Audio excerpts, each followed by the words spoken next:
بے شک یہ قرآن بنی اسرائیل کے سامنے اکثر باتیں جن میں وہ اختلاف کرتے ہیں بیان کر دیتا ہے، اور بے شک یہ مومنوں کے لیے ہدایت اور رحمت ہے۔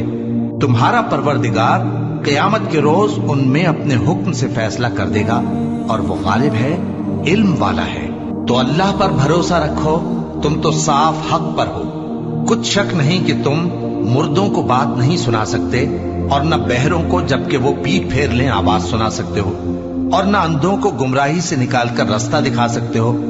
تم تو انہی کو سنا سکتے ہو جو ہماری آیتوں پر ایمان لاتے ہیں، پھر وہ فرما بردار ہو جاتے ہیں، اور جب ان کے بارے میں عذاب کا وعدہ پورا ہوگا تو ہم ان کے لیے زمین میں سے ایک جانور نکالیں گے جو ان سے باتیں کرے گا۔ یہ ہم اس لیے کریں گے کہ لوگ ہماری آیتوں پر ایمان نہیں لاتے تھے، اور جس روز ہم ہر امت میں سے ایک بڑے گروہ کو جمع کریں گے جو ہماری آیتوں کی تکذیب کرتے تھے، پھر ان کی جماعت بندی کی جائے گی، یہاں تک کہ جب سب آ جائیں گے تو اللہ فرمائے گا کہ کیا تم نے میری آیتوں کو جھٹلا دیا تھا، حالانکہ تم نے اپنے علم سے ان کا احاطہ تو کیا ہی نہ تھا؟ بھلا تم کیا کرتے رہتے تھے؟ اور ان کے ظلم کے سبب ان کے حق میں وعدہ عذاب پورا ہو کر رہے گا تو وہ بول بھی نہ سکیں گے۔ کیا انہوں نے نہیں دیکھا کہ ہم نے رات کو اس لیے بنایا ہے کہ اس میں آرام کریں، اور دن کو روشن بنایا ہے کہ اس میں کام کریں؟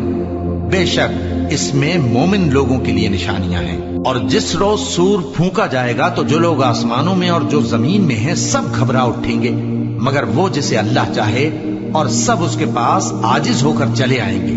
اور تم پہاڑوں کو دیکھتے ہو تو خیال کرتے ہو کہ مضبوط جمے ہوئے ہیں، مگر وہ اس روز اس طرح اڑتے پھریں گے جیسے بادل۔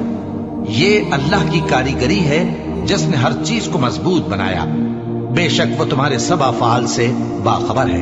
جو شخص نیکی لے کر آئے گا تو اس کے لیے اس سے بہتر بدلہ تیار ہے، اور ایسے لوگ اس روز گھبراہٹ سے بے خوف ہوں گے، اور جو برائی لے کر آئے گا تو ایسے لوگ اوندھے منہ دوزخ میں ڈال دیے جائیں گے۔ تم کو تو انہی اعمال کا بدلہ ملے گا جو تم کرتے رہے ہو۔ کہہ دو مجھ کو یہی ارشاد ہوا ہے کہ اس شہر مکہ کے مالک کی عبادت کروں جس نے اس کو محترم بنایا ہے، اور ہر چیز اسی کی ہے، اور مجھے یہ بھی حکم ہوا ہے کہ میں فرما بردار رہوں، اور یہ بھی کہ قرآن پڑھا کروں۔ اب جو شخص راہ راست اختیار کرتا ہے تو اپنے ہی فائدے کے لیے اختیار کرتا ہے، اور جو گمراہ رہتا ہے تو کہہ دو کہ میں تو صرف خبردار کرنے والا ہوں۔ اور کہو کہ اللہ کا شکر ہے، وہ تم کو عنقریب اپنی نشانیاں دکھائے گا تو تم ان کو پہچان لو گے، اور جو کام تم کرتے ہو تمہارا پروردگار ان سے بے خبر نہیں ہے۔